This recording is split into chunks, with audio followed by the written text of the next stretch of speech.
प्रशांत जगताप थोड्याच वेळात पक्ष कार्यालयात दाखल होणार आहेत। पत्रकार परिषद घेऊन आपली भूमिका ते जाहीर करणार असल्याची माहिती आहे। प्रशांत जगताप यांनी काल मुंबईत सुप्रिया सुळेंची भेट घेतली होती आणि त्यानंतर आता पत्रकार परिषदेत जगताप काय बोलतात याकडे सर्वांचं लक्ष आहे।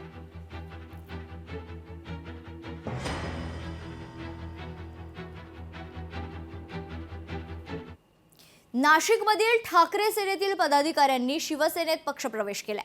ठाकरे बंधूंच्या युतीनंतरही शिवसेनेत इनकमिंग सुरूच आहे। उपमुख्यमंत्री एकनाथ शिंदेंच्या उपस्थितीत पक्षप्रवेश संपन्न झाला तर काँग्रेसच्याही पदाधिकारी कार्यकर्त्यांचा पक्षप्रवेश होणार असल्याची माहिती आहे।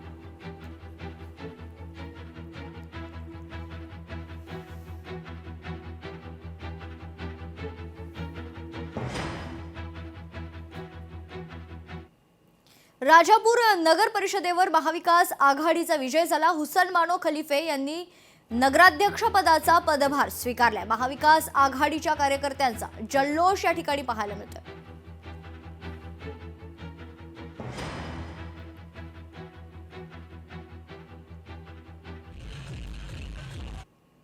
इंदापुरात राष्ट्रवादी काँग्रेसचे माजी जिल्हाध्यक्ष प्रदीप गारटकर विरुद्ध कृषी मंत्री दत्तात्रय भरणे संघर्ष यापुढेही पाहायला मिळणार आहे। आतापर्यंत मैत्री पाहिली, आता दुश्मनी पहा, असा इशारा राष्ट्रवादी काँग्रेसचे माजी जिल्हाध्यक्ष प्रदीप गारटकर यांनी राज्याचे कृषी मंत्री दत्तात्रय भरणे यांना दिलाय। यासोबतच मी राष्ट्रवादी काँग्रेस पक्षामध्ये परत जाणार नाही असंही गारटकरांनी स्पष्ट केलंय।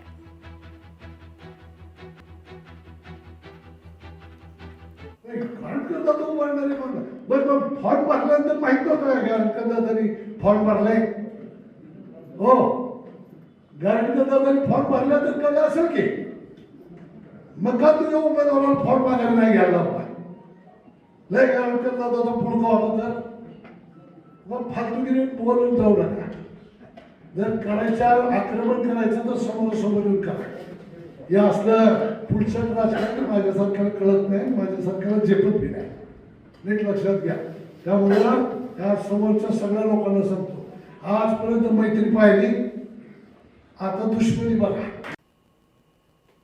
मुख्यमंत्री देवेंद्र फडणवीस आणि एकनाथ शिंदेंनी शब्द दिल्यानंतरच मनपात युती होणार। आतापर्यंत शिवसेनेकडून युती संदर्भातला प्रस्ताव आला नाही। ठाकरे बंधूंच्या युतीचा भाजपाला फटका बसणार नाही। माजी आमदार कैलास गोरंट्याल यांनी हे वक्तव्य केले। या संदर्भात भाजपाचे माजी आमदार कैलास गोरंट्याल यांच्याशी संवाद साधलाय लोकशाहीचे प्रतिनिधी सुधाकर जाधव यांनी। पाहूयात।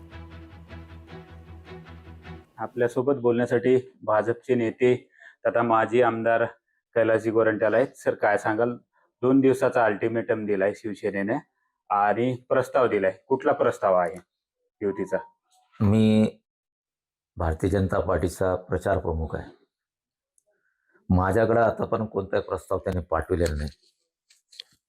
त्यांनी फक्त फोनवर बोलले किंवा एक पत्र पाठविलं की युती करा। आणि आमचे मित्र भारतीय जनता पार्टीचे ज्येष्ठ नेते सन्माननीय राजेश राऊत यांनी बोललं की आपल्याला एकदा बसला पाहिजे। मग त्यानुसार आम्ही होटल फंडमध्ये बसलो।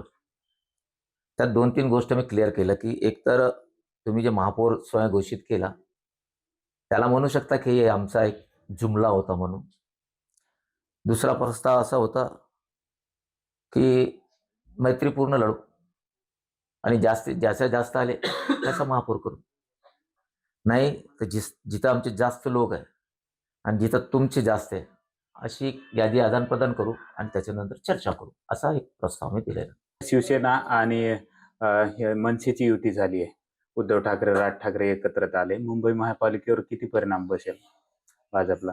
मला नाही वाटत का आता महाराष्ट्रामध्ये जे ट्रेंड सुरू आहे, सर्वात मोठा भाऊ म्हणून भाजप, दुसऱ्या नंबरवर मला वाटतंय की अजित पवार आहे का शिंदे साहेब आहे, तिसऱ्यावर हे तसंच ट्रेंड आहे। काही परिणाम होणार नाही याचा आणि भाजप जो आहे तो मोठाच पक्ष राहील असा दावा देखील माजी आमदार कैलास गोरंट्याल यांनी व्यक्त केलाय। सुधाकर जाधव, लोकशाही मराठी, जालना।